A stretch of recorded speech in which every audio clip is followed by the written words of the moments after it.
Assalamualaikum warahmatullahi wabarakatuh. Bismillahirrahmanirrahim. Bapak-bapak, ibu-ibu, para pemirsa channel Dakwah 18 yang dirahmati Allah Subhanahu wa taala. Alhamdulillah kita bisa berjumpa lagi pada hari ini dalam tema tentang fadilah kaum pria atas wanita. Seorang suami harus bertanggung jawab terhadap istrinya, dan begitu juga istri harus taat kepada suami menurut ajaran syariat Islam. Bagi seorang istri yang melanggar ajaran yang telah ditentukan di dalam syariat Islam, semuanya akan diminta pertanggungjawaban dari Allah Subhanahu wa taala. Jika perbuatan baik, maka akan diperhitungkan kebaikannya. Jika buruk, dialah manusia yang paling merugi tinggal di alam dunia ini setelah menghadap Allah Subhanahu wa taala. Allah berfirman, A'udzu billahi minasyaitonir rajim. Ar-rijalu qawwamuna 'alan nisaa bima faddalallahu بعضهم على بعض ومما أنفقوا من أموالهم فصالحة قانتة حافظة للغيب بما حفظ الله. Kaum pria adalah bertanggung jawab atas kaum wanita, sebab Allah telah melebihkan setengah kaum pria atas setengah lainnya kaum wanita, dan karena mereka telah menafkahkan harta sebagian, maka kaum wanita yang soleh ialah yang taat kepada Allah dan pandai memelihara kehormatan dirinya jikalau suaminya sedang keluar atau pergi. Diriwayatkan Sayyidina Ali radhiyallahu anhu menceritakan pada suatu ketika Sayyidina Ali dan istrinya Fatimah berkunjung ke rumah ayandanya Nabi Muhammad sallallahu alaihi wasallam. Terlihat Rasulullah sedang menangis. Lalu mereka bertanya, "Ya ayandaku, apa sebabnya engkau menangis?" Dijawab oleh Rasulullah, "Pada malam Isra Mi'raj, aku melihat mereka yang tengah menjalani siksaan berat. Teringat hal inilah membuat aku menangis." Lalu Ali bertanya, "Siapakah mereka ya Rasulullah?" "Aku telah melihat wanita digantung dari rambutnya dan otaknya mendidih, wanita digantung lidahnya, kedua tangannya terlepas dari bahunya dan air sakum dituangkan ke mulutnya, dan wanita digantung buah dadanya, dari balik punggungnya air sakum digelodokkan ke dalam mulutnya." Begitulah apa yang telah diceritakan ke Rasulullah dan difirmankan Allah di dalam surat Wal-Waqiah. La masmu'una ila miqati yaumin ma'lum. Allah, semuanya pasti akan dikumpulkan pada hari yang telah ditentukan dan hari yang dimaklumi. Summa innakum hayyadul mukazzibun. Hai orang-orang yang sesat lagi pendusta. Lakiduna min sajari min sakum.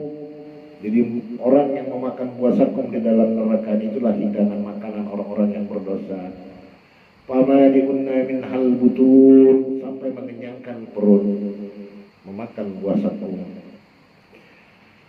Min sajarin min sakum famalikunna minal butun, yang mengenakan perut. Fasaribun alaihi minal hamim. Jadi mereka meminum air yang panas itu. Fasaribun syurbal him, kehausan seperti onta lagi meminum. Azan seluruh yaumaddin, itulah pembalasan orang-orang yang berdosa, diberikan hidangan sakum, pohon sakum. Jadi bapak-bapak, ibu-ibu, pohon sakum ini yang tumbuh di dalam neraka, yang nayangnya sangat mengerikan dan menakutkan. Jadi berbentuk-bentuk setan, dedemit.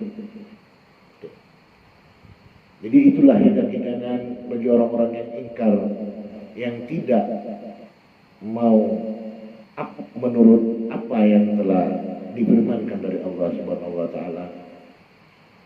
Bapak-bapak, ibu-ibu dan saudara-saudara sekalian, terus kita lanjutkan cerita Rasulullah.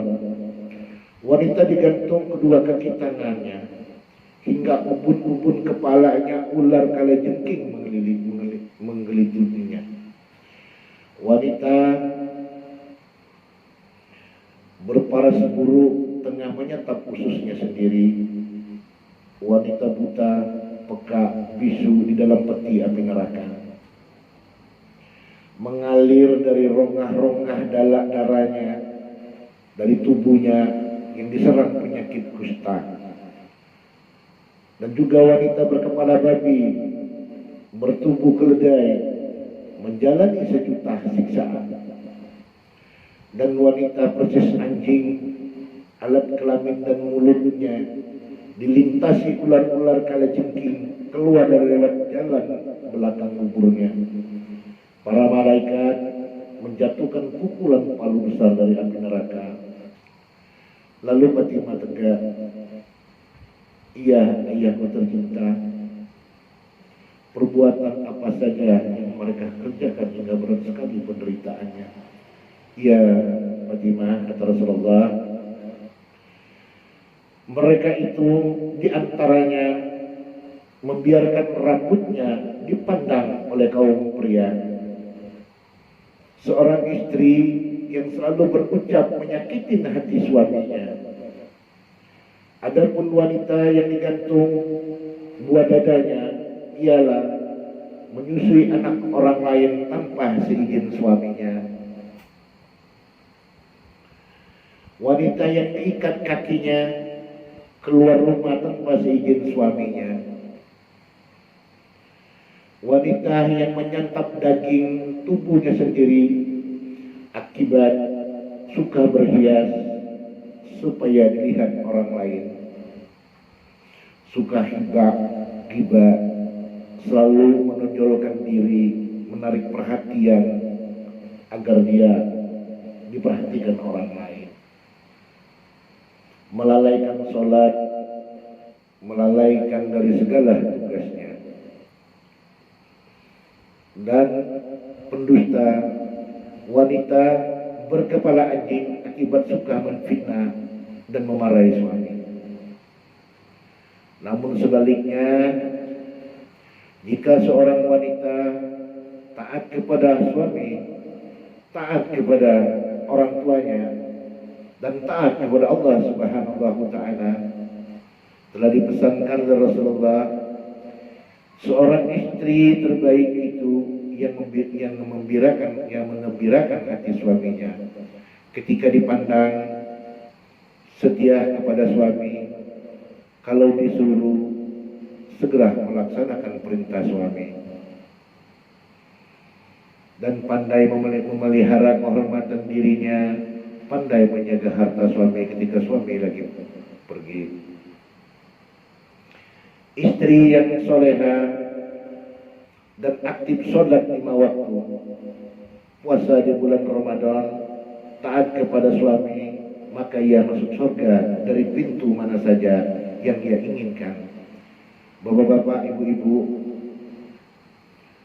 disitulah dilebihkan dari Allah Subhanahu wa taala seorang perempuan diberi setingkat untuk lebih daripada laki-laki. Lalu pesan Rasulullah, seorang wanita yang saleha lebih baik daripada 1000 pria, 1000 laki-laki yang tidak soleh. Bahkan seorang istri setia melayani suami 7 hari, baginya tertutup pintu neraka dan terbuka 8 pintu surga. Lalu Rasulullah berpesan lagi bagi wanita yang lagi datang bulan, hal itu sebagai kifarat penebus bagi dosa-dosanya yang masa lalu. Jadi itu kifarat wanita yang lagi datang haid itu menebus dosa-dosa. Apabila dia membaca doa pada hari pertama ia datang bulan, maka Allah telah menjadikan kepastian bebas dari api neraka. Tuh enaknya perempuan. Mampu melintasi sirat, aman dari siksaan, dan diangkat derajatnya setiap hari dan malamnya setinggi derajat 40 pejuang mati syahid. Nah, betapa enaknya seorang perempuan. Apalagi ia berzikir terus kepada Allah sepanjang hidupnya. Inilah yang disebut wanita salehah. Lalu doanya silakan ambil pulpen supaya dicatat oleh bapak ibu-ibu. Ya, mungkin kalau bapak bisa kasihkan kepada menantunya, menantunya bisa kasihkan kepada istrinya, bisa bertukar-tukaran, silakan dicatat. Alhamdulillahi ala kulli hal, astaghfirullah min kulli zambi. Saya ulangi. Alhamdulillahi ala kulli hal, astaghfirullah min kulli zambi. Segala puji bagi Allah atas segala hal, dan aku memohon ampun kepada Allah dari segala dosa. Itu artinya.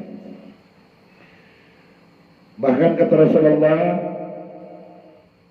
seorang istri mencuci pakaian suaminya dengan ikhlas, maka Allah menentukan 1000 kebaikan untuknya, mengampuni 2000 kesalahannya, dan memohon ampun oleh semua makhluk yang disinari matahari, serta ditingkatkan derajatnya 1000 derajat. Disinilah kelebihan para wanita yang diberikan Allah Subhanahu wa Ta'ala, dinaikkan derajatnya.